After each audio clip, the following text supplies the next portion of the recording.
वो मेरे साथ क्यों बुरा बिहेव नहीं करते? खुद सूर्या ने कोई कसर छोड़ी थी क्या? वो खुद मेरा मजाक बनाता था, मुझे तंग करता था।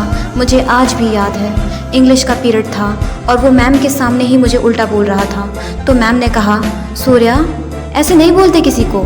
मुझे बुरा तो बहुत लगा, फिर भी मैंने भारी मन के साथ मैम से कहा, रहने दो मैम, ये ऐसे ही हैं। तो वो बोला, मैम मैंने कहाँ कुछ बोला। इसी तरह से उसने कई बार मुझे टीज़ किया और मेरा मजाक भी बनाया अपने दोस्तों के साथ।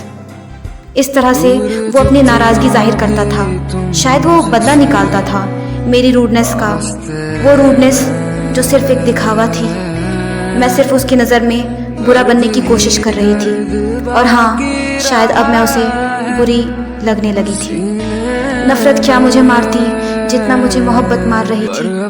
मैं तो बस दवा ढूंढ रही थी उसकी नफ़रत में कि किसी तरह से मेरी मोहब्बत को मौत आ जाए।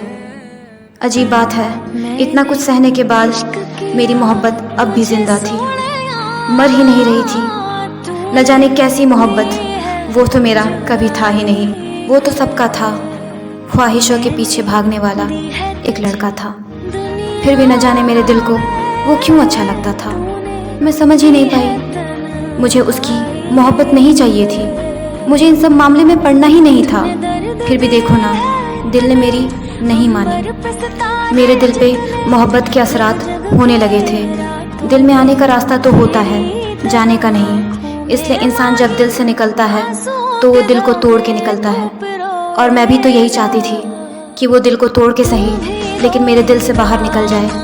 क्योंकि वो आ तो गया था बिना इजाज़त, लेकिन दिल से बाहर नहीं निकल रहा था। मैंने बहुत कोशिश की उसे बाहर निकालने की, रोकती तो रोकती कैसे उसके ख्यालों को काबू में आने से। नींद मेरी थी, जहन मेरा था, दिल मेरा था ही नहीं। इसलिए उसे अपना डॉक्टर मान लिया और उसकी नफ़रत को अपनी दवा मान लिया कि अगर वो दवा ना दे मुझे तो उसकी मोहब्बत तो वैसे भी मार डालती मुझे। इग्नोर नहीं करती उसे तो क्या करती? वो थोड़ा भी रिस्पॉन्स कर देता था तो मैं नर्वस हो जाती थी, क्योंकि मैं लड़कों से दूर रहती थी और वो लड़कियों से बिल्कुल भी दूर नहीं रहता था।